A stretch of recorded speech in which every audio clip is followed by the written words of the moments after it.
All right, so we'll go ahead and get started. My name is Lucas Beran, and I'm going to be moderating today's panel, Keeping Cool. Excuse me.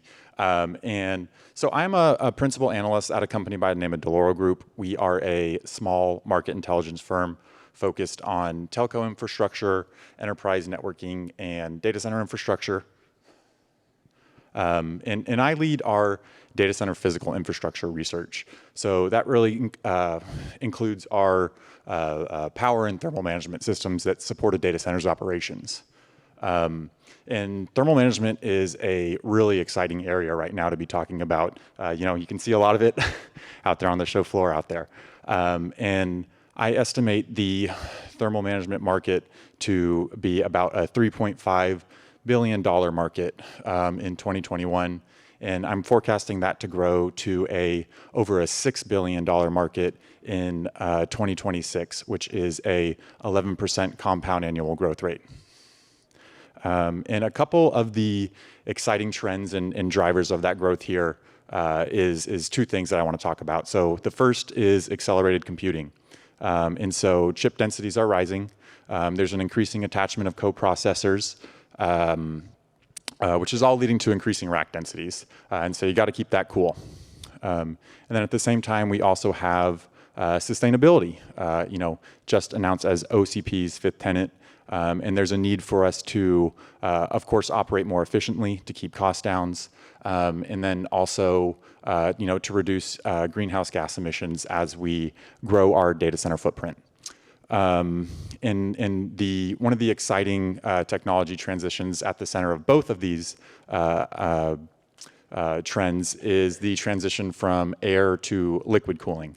And so in 2021, I estimate that the liquid cooling portion of the data center thermal management market was about 5%. And I'm actually forecasting that to grow to be about 19% of the thermal management market in 2026.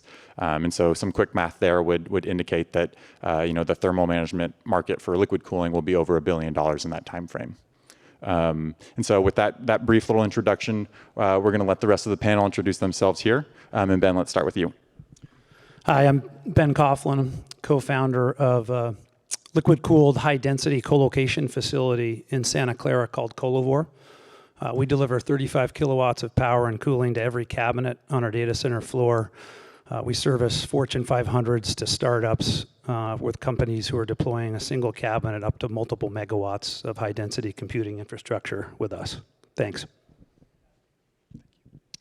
Hi, is that on? Yeah, my name's Gerard Thibault. I'm Chief Technical Officer of KO Data, based in the UK at the moment. I've been in the engineering sector now for 43 years and 25 years specifically in data centers. I worked for 11 years with Digital Realty before joining KO Data Centers. And what we're really focused on is sort of bringing efficiency and working alongside OCP. We were the first European facility to be OCP ready, as you can tell by the T-shirt. But we truly believe in sort of being inspired by what the sort of hyperscale market's doing, but then focusing it on providing data centers for enterprise and colo, sort of large-scale colo providers. Great intro. Hey, I'm Don Mitchell. I've been in the data center industry about 23 years. Currently, I'm working as the mission critical division lead for Victaulic on a global basis, enabling liquids in and around data centers. But a more applicable discussion today is I am also one of the co-leads for the Open Compute Project Cooling Environments projects. And so everything we're talking about on the discussion on adding liquids in the future or the future of liquids in the data center falls under the 5 sub-projects that fall under cooling environments, which is door heat exchangers, cold plate, immersion cooling, heat reuse, and advanced cooling facilities, which is a long way of saying how do you plug in door heat exchangers, liquid cooling, and immersion into an existing data center. Thanks, Don. Hi, I'm Fred Rebarber, Senior Technical Director for Vertiv. I've been with Vertiv for about 18 years, so I've been waiting for liquid to to hit for 18 years, and I think it's happening now, for sure. You just head out to the floor and you can see it. I've been involved in a lot of liquid cooling deployments out there, rear doors, direct-to-chip, two-phase to the chip, so exciting times to see what's happening now on the floor, and look forward to our panel discussion. Awesome. So just so everyone knows, we are going to try and keep about 10 minutes here at the end for Q&A. So if you have questions, definitely jump up, get to one of those mics to ask them, or speak in a loud voice if you'd rather do that. But we'll go ahead and get the discussion started. So I really want to start the discussion just by talking about, some of the drivers for accelerated compute, and what y'all are seeing from your customers in terms of the hardware that they're deploying and the applications that they're running. And Ben, I'm going to pick on you a bit since we're sharing mics, and just start with you in a lot of these questions and hand it your way. Great, thanks, Lucas. I think what we would say, our team has been operating data centers in the Bay Area since the late 90s. And we launched Colovore 9 years ago, specifically because we saw that power densities were rising in the cabinets inside data centers. And I think what we would describe as the trends over the last 12 years, it's been a rising tide in density, and it's all been driven by what's happening at the server and component level.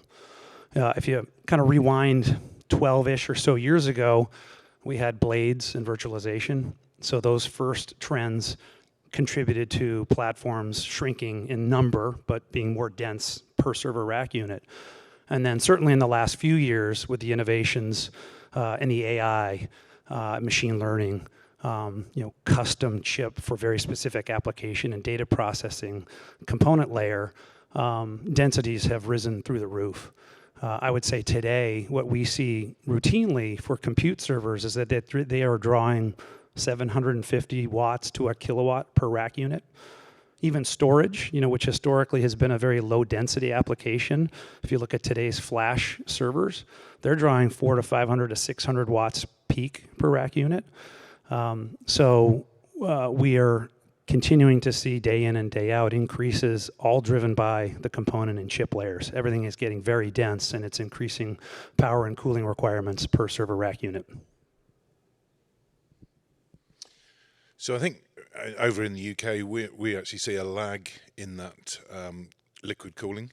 Our data centers focused on efficiency, but we do everything with air cooling at the moment. We are now just seeing the start of what we think will be this sort of wave of liquid cooling coming.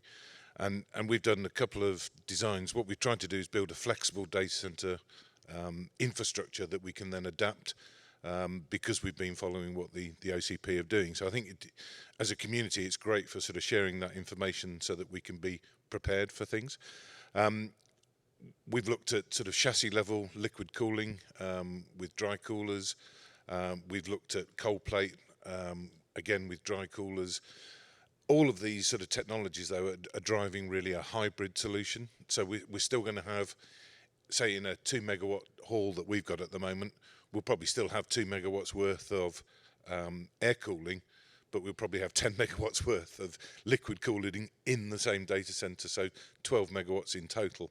I think one of the things that I'm very keen to see as this starts to emerge is a sort of standardization. What I'm seeing at the moment is too many variances on how we plug into the infrastructure, and maybe we'll come back to that and how I see that. Well, actually, that transitions to OCP. I love people saying what we're seeing now is a convergence or standardization, because that's what Open Compute Project's all about. To your point, if you talk about liquid cooling, you can go back 8 decades. I mean, liquid cooling has been around pretty much as long as there's been computers. It's just that we found ways around liquid cooling because air cooling was a simpler process at the time, and we didn't have standards and methodologies. We're now getting to a couple situations. One is that the density factor is beyond just density, the issue of physical heat transfer of a chip. You're getting chips that can't transfer to air anymore, and they have to have liquid. So that little niche market's there. And then there's also a sustainability aspect, which we'll go into, but I'd like to let my buddy here talk a little bit before I take the stage. Thanks, Don. Each week I get a call from a Colo or an enterprise, and their question to me is, I've got a 10 megawatt air-cooled data center, and I need to deploy 2 megawatts of liquid. So, what is the impact of my data center? What will my efficiencies look like? How will I manage the chill water and efficiently build this data center such that I can grow as the need for direct-to-chip comes by, or an immersion system to be deployed. So a lot of the devil is in the details, right? So initially putting together a data center that's liquid cooled could start with rear doors being deployed. It could transition to direct-to-chip, and it could end up in direct-to-chip plus rear doors. You could probably go to the data center floor and see that exact application, right, Don? So I think understanding what the energy impact of the liquid deployment will be is really important. And PUE is not the only metric. It's one great metric that we've used over the years, and it's worked well for us to understand the energy efficiencies. But as you start bringing in liquid, that equation's going to change, right? I think you're going to have to start looking at total energy into the system and have a really good view of that. And that's where, the direct-to-chip and immersion systems are really going to impact the energy usage and help the sustainability story. And we'll probably get started that in a little bit, right? Absolutely. And just to follow up, Fred, with you real quickly, you mentioned enterprise and co-location. I'm just curious, when we're talking about these high-density applications, accelerators for hardware, are we starting to see some proliferation of those types of applications among a wider customer base? Great question, Lucas. Yeah, we are. So if you look across our customer base, you'll see traditional folks like healthcare providers, banks, and all these standard applications are bringing in pods of liquid. So they're mixing in a high-density pod. It could be 10 or 20 racks at 20 or 30 kilowatts per rack. And all of that is driven by the applications that Ben just talked about, right? They're bringing in machines that are doing some level of AI or some high-level compute into an environment that really wasn't designed for that. So we are seeing it. It's happening. I'll call it pods at a time, but it can really have a big impact in your data center infrastructure. Fantastic. And then, so next question for Ben and Gerard specifically here. Obviously, y'all are operating colos, and so I'd love to just take a little bit of time here to walk through what your high-density colos are looking like, how there's been evolution as you've added some high-density cooling in high-density computing applications in there. So again, Ben, I'll hand this back to you and let you chat first. That's fine. Thanks, Lucas. Fortunately, we were able to start with a blank slate when we designed our data center. And because we were specifically designing for higher densities, as I said, we deliver 35 kilowatts per cabinet wall to wall, we knew we had to use liquid. So what we have built fundamentally is liquid cooling to all our cabinets via rear door heat exchanger. We actually do use the Vertiv product to deliver that. As far as our system goes, it's actually quite simple. Not to get too deep into the weeds technically, but basically we have an evaporative cooling tower outside our data center. We have pumps and we have pipes. Each cabinet of ours receives 2 connections from those pipes under the ground, one to supply the water and one to return it once it heats up a little bit as it goes through the rear door heat exchanger. And that's all we have. We don't have a chiller. We don't use floor-based CDUs. It's a very simple system that's been able to deliver, very strong power densities and cooling capacities in our data center. The only thing that we've changed over the years, we've been in operation now for 9 years, is that we've added active rear doors, meaning fan-assisted, which allows us to deliver 50 kilowatts of power and cooling per cabinet. And we also now deliver direct liquid cooling. We have multiple megawatts of direct liquid cooling connections in the data center. But that's really all born out of the ability we have to deliver it because of all the piping under our floor. Just going on from that, as I said, we've not seen the sort of wave of 35 kilowatts per cab, every cab at this stage. Our facilities are designed on a much lower sort of 5 to 8 kilowatts a cab on a uniform basis, but we've got 2 publicised cases, so I can talk about those with NVIDIA with their DGX servers running Cambridge 1 supercomputer that was built in our facility. But essentially, we work on the principle of as long as we provide enough volume of space, the servers will take whatever they need to do in terms of air. We model that to prove that, to make sure we back up our SLAs.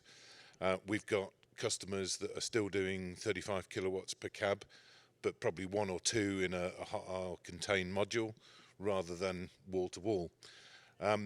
What we've been trying to do, though, is just follow where the market's going, so that we're prepared for it. And I think, we can learn an awful lot from people like Ben, from installations with rear doors, whether it's cold plates. We did a modelling, and we actually did a full design for a 10 megawatt hall in 9,000 square feet. And that was a mix of storage, but primarily cold plate technology, N+1 servers in a rack, about 62 kilowatts a rack. And we could do that with dry coolers outside. We've got a very fortunate climate in the UK, particularly sort of in the sort of, even in London. So it sort of lends itself to it, but it'll be interesting to see how it develops. Absolutely. And so Fred and Don, just to get you all in the conversation there, y'all are talking to lots of different folks, lots of partners in the ecosystem. Does anything stick out to you in these type of designs? And what can we learn from these designs, and what other considerations do we need to make if maybe you're not in the right climate like these folks are? So the advanced cooling facilities has 2 taglines. One is, don't fear liquid cooling, plan for it, plan for ITE.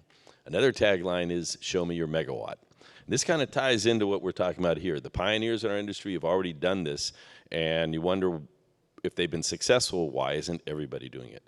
And the answer ends up being, to what Gerard said, was we need to standardize the process. We need to make it as simple as deploying air-cooled ITE. And OCP really didn't start looking at this equation or standardization until about 6 years ago. And now we are moving forward in that area, and we are seeing greater standardization, and it's good timing because the keynotes yesterday basically said, you're one of 2 categories. You're either putting in liquid today, or you're doing it in the next 3 to 5 years. And if you're building a data center, 3 to 5 years is tomorrow. So you better be planning for it somehow. You need to be provisioning.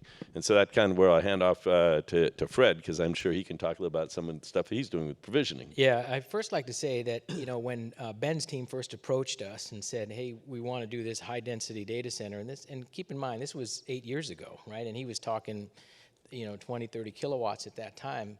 I said, I love it, because now you're talking about a greenfield design, right? You can start from the tower, and you can work your way on down. So what he didn't say is how efficient his data center was. It's pretty amazing from a PUE perspective.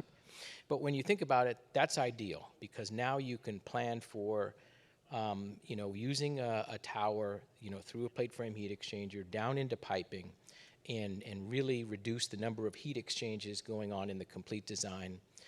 And that's a true greenfield. A lot of times we're put into data centers where I have to meet a certain delta T on the chiller side, and which means I'm probably bypassing a lot of flow to accommodate that delta T and keep that chiller in its most efficient state. But as we've heard, there's challenges with doing some of the direct liquid to chip if you're not in the perfect climate. So if you have to meet a certain SLA temperature in all of the bin hours across any climate zone, a dry cooler alone may not, be ideal. You may need to do some kind of fluid cooler. But having your eyes open to, what can I deploy? How much liquid can I deploy? You'll be guaranteed that you'll have one of the most efficient designs that you can have if you can do as much liquid up front and plan for the basis of it. So Air. I'm going to grab the mic back from you Yeah, real quick, sure. because one of his counterparts, this guy John Minash, also works for Vertiv and is also one of the co-leads for the advanced cooling facilities. And John has promised me a show me your megawatt solution. And what does that mean? What are we saying when we say show me a megawatt? The concept ends up being, in most data centers, the minimum quantity, economic quantity that you would consider adding piping and liquids into an operating data center would be at least a megawatt worth of investment. Okay, you're not. Other than that, you might have heard about the air-to-air liquid cooling, AALC. But what as we go around the different vendors and we say, give us a BIM design, a layout of what a megawatt looks like, now you can look at it. People can go, okay, that's how much space it has. That's the MOPs, the SOPs. I can take the lessons learned from Ben or Gerard and say, okay, this is what we're going to incorporate that, and we can move forward. And as we move, that's where we're doing with OCP, is taking the lessons learned and also the input from vendors and trying to identify a center of the bullseye. There will still be boutique applications. There will still be situations where someone's going to have some unique application, but standardizing your delta T's, standardizing your delta P's, making it so you can plug and play, it's achievable within the realm of physics if you make some compromises. Yeah, and to expand on that a little bit, I'd love to hear from Ben and Gerard and Don and Fred, feel free to chime in, just a little bit about the operating playbook at your data center as you know, if you've deployed Liquid in high density solutions. What's it like to be in your data center? Is it, you know, Ben, is it loud? You know, what can you tell us about kind of the lessons you have learned from doing this? Sure, and I think I could spend a fair bit of time on this, but I'll try and keep it brief. The first thing I would say about our data center is that it's very comfortable. The ambient of the room is low 70s. We don't have a hot aisle and a cold aisle, so you don't have that sort of aisle where you're sweating a little bit and the aisle where you're kind of freezing a little bit. It is loud. These, especially the artificial intelligence and higher performance computing infrastructure servers, do make a lot of noise when they're doing their work. But otherwise, our data center looks like any other data center. You walk in and there's a data hall with rows and rows of cabinets. They're all standard 45U cabinets. They just have rear doors, which is providing the cooling. And from a customer standpoint, you access the cabinet in your server the same way. We support standard rack mountable servers, so none of that's any different. I will say there are a couple of, not peculiarities, but specific things that you do need to address inside a liquid-cooled data center if you're using rear doors. Again, whether it's from an operations or customer standpoint, the biggest thing is airflow in the cabinet. So for example, network switches. They need to breathe front to back, as an example. They're short, and oftentimes they breathe a different way. It's an easily solvable problem. There are plenty of switches that work in that direction, but these are the kinds of things you need to keep in mind, because inside that cabinet, you want to make sure that the air is flowing the correct direction to get out the rear door. So oftentimes you'll deploy blanking panels or some air damming or foam to help with that convection. And I guess the other thing I would point out inside the rack, you know, this isn't necessarily a liquid related item, but as far as densities go, you know, we're delivering at 415 volt, 60 amp three-phase, and some 208 volt, 60 amp three-phase, very high voltages. The PDUs are huge. They're very chunky. They take up a lot of space. And so when you look inside the cabinet, there's not a lot of room to operate. You have to be very crisp with cabling, and I think you need to be nimble in terms of how you're managing your infrastructure. All the servers are getting longer and longer every day of the week. At some point, it would be nice for the server manufacturers to talk to the rack providers and sort of say, wait, we can't keep having the servers go longer and longer because they won't be supportable. So it's a little tight inside the cabinet. But other than that, if you walked in, you'd say, standard data center. It's not all that different when you look at it visually. And yeah, if you walked into ours, you'd say it's under data center, and that's probably because it still is, really. As I say, we've been looking at where the cooling's going so that we can adapt our flexible data center. But you know, the way we cope with density at the moment is by spacing it out more. So instead of a 4-foot hot and cold aisle, we end up with 8-foot hot and cold aisles. At the end of the day, we've still provided, on a cost per kilowatt basis, an amount of kilowatts in a space. So exactly how that's cut and carved doesn't matter as long as the servers then function. But blanking, all those things still apply. You really do have to look at the management of the air. I think the interesting thing with certainly the first trial that we did on liquid cooled is the underestimation of the company that provided it in how much was rejected into the air. So, I mean, we were told there would be negligible amount, i.e. 2-3% worth. We actually ended up thinking it was about 10%. At the scale we did it, which was just under about 125 kilowatts, that wasn't critical. But if you were doing that at 10 megawatts, that's an extra megawatt of heat you've got to take out of the space. So I think you've got to be very careful which product you go for. This whole standardization that fits into a backplane, I think is absolutely crucial. And, you know, as a community, we should be driving that. It's almost like having a DVD player, a U-matic tape player, a Betamax and a VHS. They all play videos or video matter, and they can be displayed on the same screens. They've all got RGB, composite sync, or, you know, whatever. What we're seeing at the moment is we've got the cooling bit, but they don't plug into the same backplane. And for a designer, it's very difficult to pick how you then treat that. You know, with rear door, it's perhaps a little bit easier, but with the different immersed tanks or whatever, it becomes very difficult to get that common flow and return temperature. The immersion guys are kind of hard to corral right now, and we are trying to track that down. And again, the show me your megawatt is very important to immersion, because now you have a wonderful world of how do you do an IT refresh. And if you don't know what a layout looks like, if you are starting hypothetical, you will find that immersion can be messy because you haven't planned for it not to be messy. So your MOPs and SOPs have to evolve and things like that. So these lessons learned that we're sharing, and some of the things we talk about in terms of rack form factor. OCP is famous for a rack form factor, but to a large extent, even the most OCP-ready data center is still going to have some non-OCP equipment in it. So there's that planning aspect.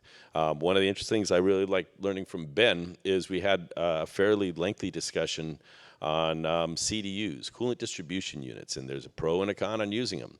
One of the key things you really have to do is if you start looking at liquid distribution inside your data center, you actually have to make sure all your pipes are above dew point. And if people accept that concept, the outside the data center, you still may have a coolant loop that's below dew point. But if you're going to run pipes over or next to your IT equipment, you don't want them dripping. And by the easiest way to guarantee that, now you can achieve that in a lot of different ways. A CDU is one aspect. One of the things that was also mentioned is the term SLA, Service Level Agreement. And one of our work streams that we're recruiting for right now is concurrent maintainability, which is a vague, it's a less than defined topic associated with liquid cooling. And we need to have our industry at least speaking the same language. And so we're partnering with an organization called the Uptime Institute on doing that. OCP is not about creating new knowledge as much as collecting knowledge and collecting guidance from ASHRAE, from the Green Grid, from others, and trying to leverage that into a sweet spot delivery. And speaking of the Green Grid, I'll hand this off to Fred. So I am a member of the Green Grid, and Don and I work together on that. I wanted to tie a few concepts together that you've just heard about. And one is, so Lucas had asked, what's it like to be in your data center? Well, we've been involved in a lot of data center designs, and imagine if that data center is an IT module, right, or something that you add. So now take Don's idea of what does a megawatt look like? Well, how many people have seen that curve in the keynote that shows how liquid cooling is going to grow, right?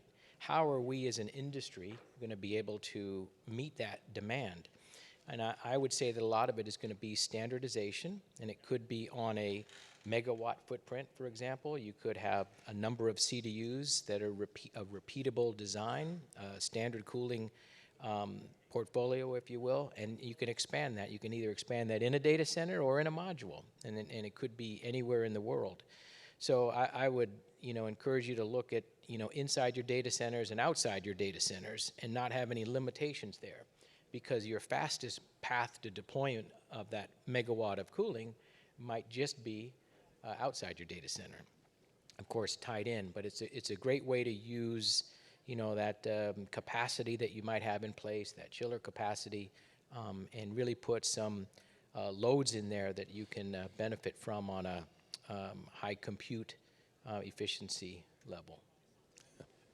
And so, Don, you said something that I want to kind of pick up on here, talking about concurrent maintainability. I'll also throw redundancy into the mix. When you start having conversations about liquid cooling, there's a lot to talk about, even just designing at N. And in a lot of the conversations I have with vendors on this subject, I even forget to talk about redundancy, to talk about concurrent maintainability. And so, curious what we would have to say about that in terms of, is it as simple as adding an extra pump?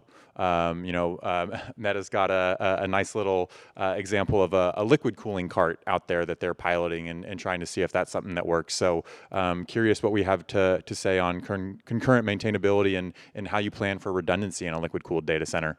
Fred, you okay starting, or Don, you look excited? No, why don't you start there, Fred? I'd like to start that. So a lot of designs that we're seeing today are doing an N+1 on the cooling. So they'll have an additional CDU. It could be an operation where you're doing 3 CDUs to make 2. I see, nowadays you can find CDUs that are above a megawatt.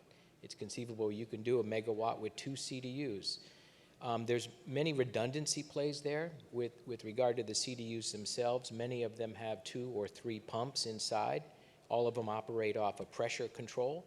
And so you can have 2 of the pumps operating in normal conditions, and you can have the third as a redundant pump that could come in and ramp up the pressure in the system if needed. At Ben's level, at a rear door level, I get that question a lot about, how do I design for redundancy in a rear door? It's a little hard if you don't have 2 coils on the same door, right? So you have to think about adding the capacity into the rear door itself. So let's say you have a rack that's 20 kilowatts. You might want to have a 35 or a 40 kilowatt capable rear door and run that rear door at a lower flow rate and have the ability to increase the cooling in the doors around it, because it's going to be all about the temperature that goes into the aisle. And as long as you can affect that temperature either with more doors or auxiliary cooling around your data center, you'll have a level of redundancy built in. And I think Ben has deployed a few additional cooling methods, right, to get that level. So you can have redundancy at the pump level, redundancy at the door level in those types of designs. And I've even seen redundant pipe systems where when you take one of the chillers offline, you will have maybe the third chiller come on, and it'll come from a different piping feed. So there's a lot of ways to accomplish redundancy in a liquid system. Yeah, I can hop in on that and talk a little bit more specifically, as Fred was alluding to. As far as our infrastructure goes, it's a mix of 2N and N+1 on the sort of component level, if you will. To Fred's point, in addition to having plenty of water flowing through the system that you can dial up or dial down based on what actual capacities are needed per cabinet, one thing that's very interesting about the system is that what actually comes out of the rear door is a degree cooler than what went in on the front side. So these rear doors are so efficient that they're actually cooling the room in addition to extracting all the heat inside the server cabinet. But our larger sort of cooling redundancy, if you will, is that we do put in-row coolers at the end of our rows, which serve as supplementary cooling infrastructure for a design day or if something extraordinary happens. So there are other ways to provide some sort of cooling redundancy.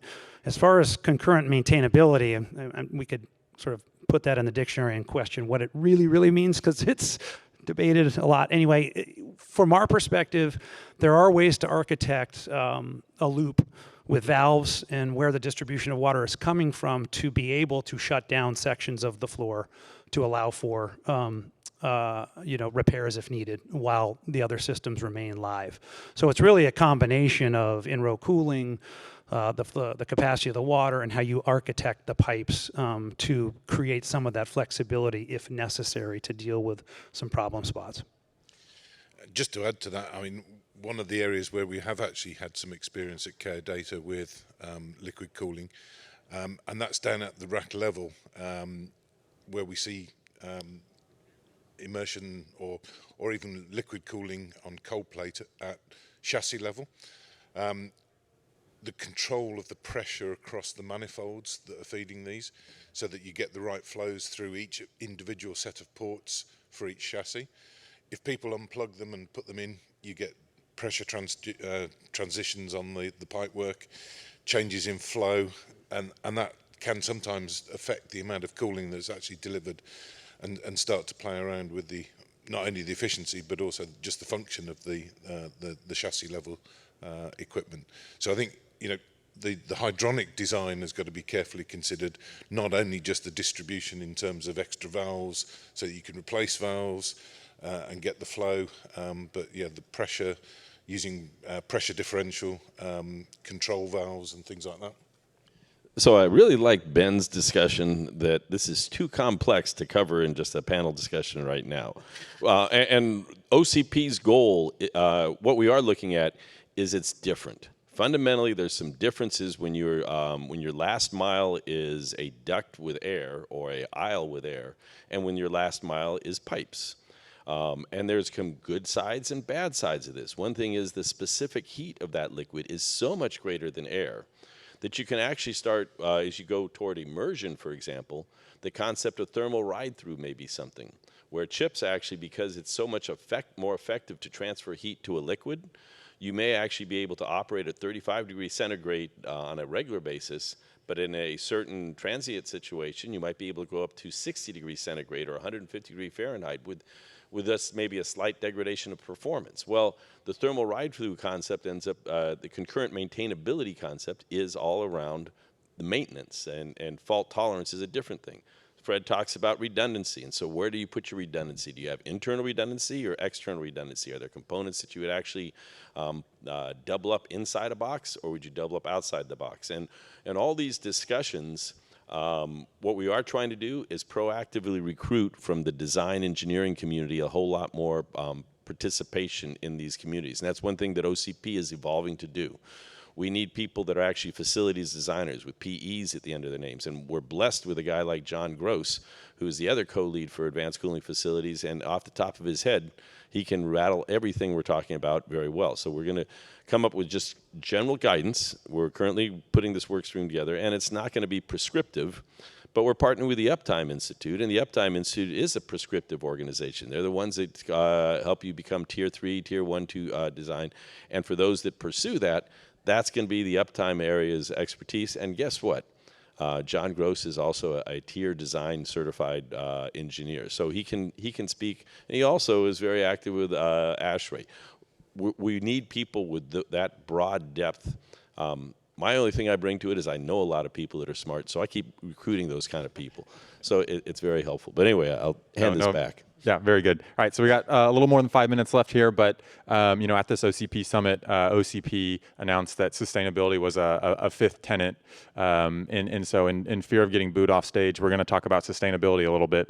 And Don, I do want to start with you because I think sustainability has a very critical role in the cooling environments group, and so I'd love to just hear quickly what y'all are talking about in terms of sustainability, and then if everybody else wants to quickly chime in on the types of conversations you're having there. Maybe we can leave time for 1 or 2 questions then. I'll try to keep it really short. Number one, it's not only the fifth tenet, it's the 12th project. So we have a full project that's dedicated toward sustainability. That having been said, it is such a broad topic, we can't begin to cover everything. But one of the things we did find when we started looking at liquid cooling is we found that the rejection heat temperatures can be a lot higher in many situations. And so we started looking at heat reuse, and we have a sub-project that's dedicated toward that. And for those that weren't able to attend, there was a Wyoming hyperscale white box, which is taking a 30 megawatt data center of liquid cooling and making a 30-acre greenhouse. So one of the key things that drives in here is we got to this point discussion on density.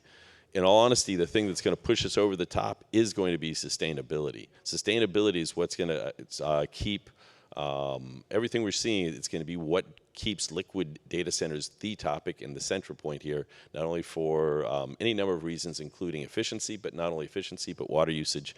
And now I'm going to hand it on to somebody else because I know that you guys. Yeah, I'd like to add to that. About 6 months ago, a lot of my liquid cooling conversations started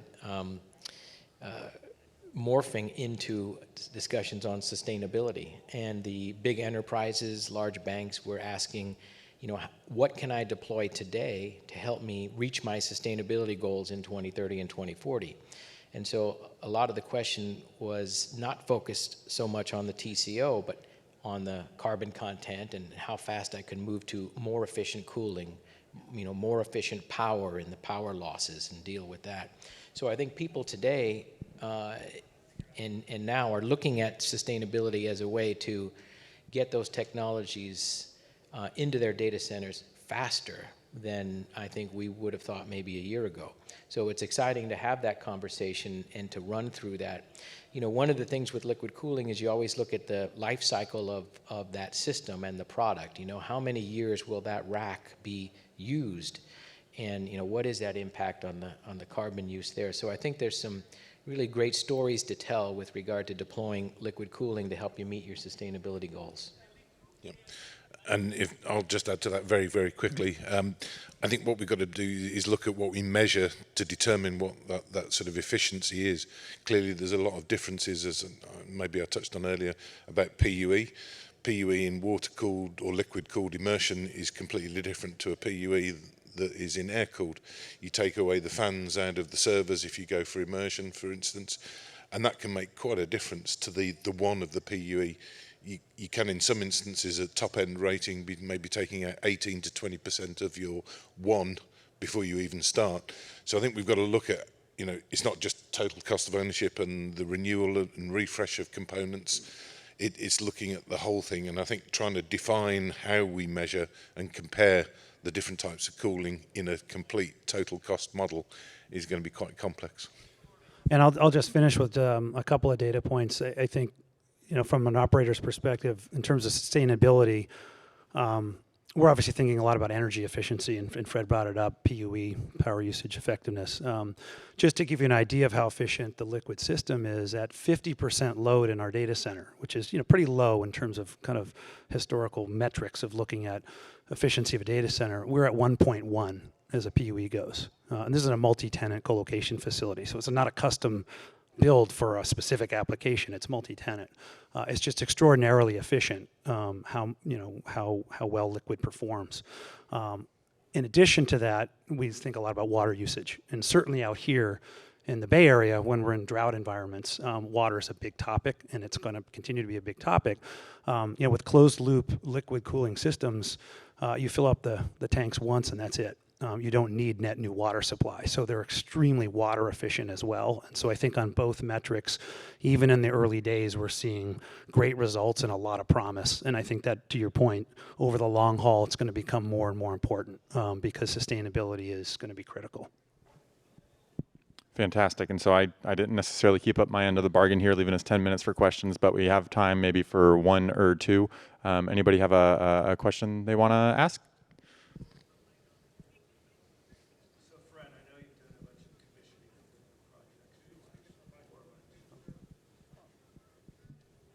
I know you've done a bunch of commissioning right here in the last 4 months. What's been the biggest surprise? I mean, a lot of planning goes into to selling it and designing the solution, but how about when you're out there in the weeds deploying it? What have you learned?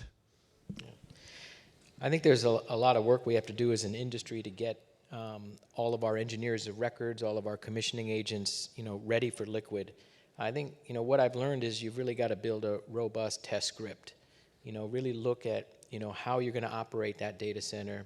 You're going to want to fail over a CDU if you've got, multiple CDUs. You're going to want to unplug pumps, and you're going to want to plan for whatever loading you're going to need as far as maybe a tank. We talked about, the importance of the engineers of record to design a full system with a storage tank that'll allow a certain amount of ride-through for a liquid system.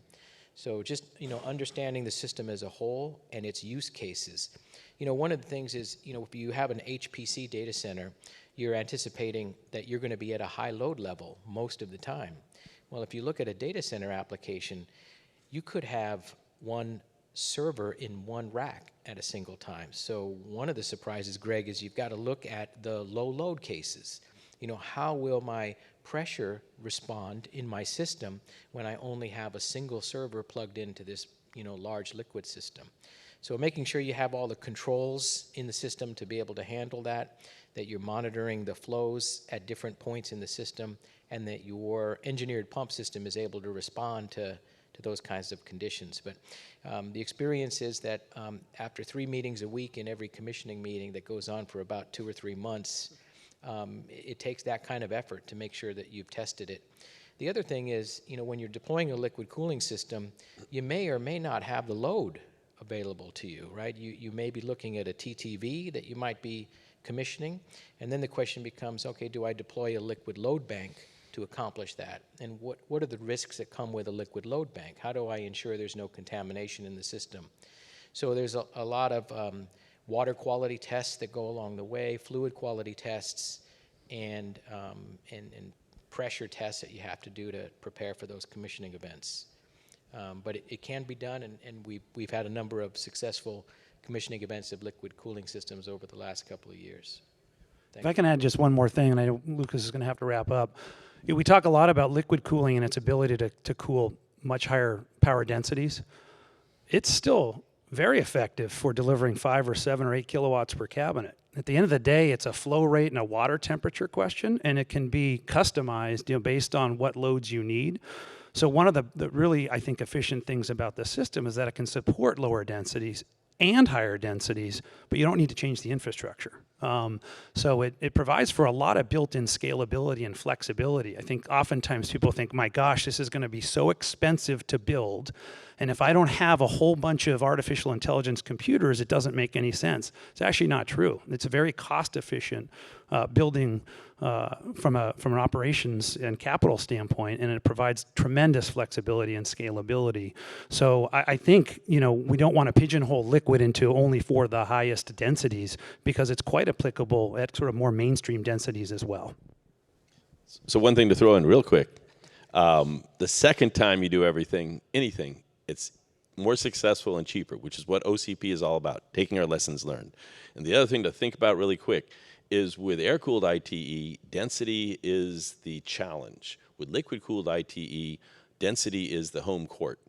And so you look at 40 kW racks or 10 kW racks, which takes up less space, which takes up less IT equipment, and you actually get a sustainability equation that flips it back. But I'll finish with that. Fantastic. Wonderful. I just want to thank you all for coming today. Sorry for running over there a little bit, but if there's any follow-up questions or you just want to come say hi, please feel free to do so afterwards. And thanks for being here today.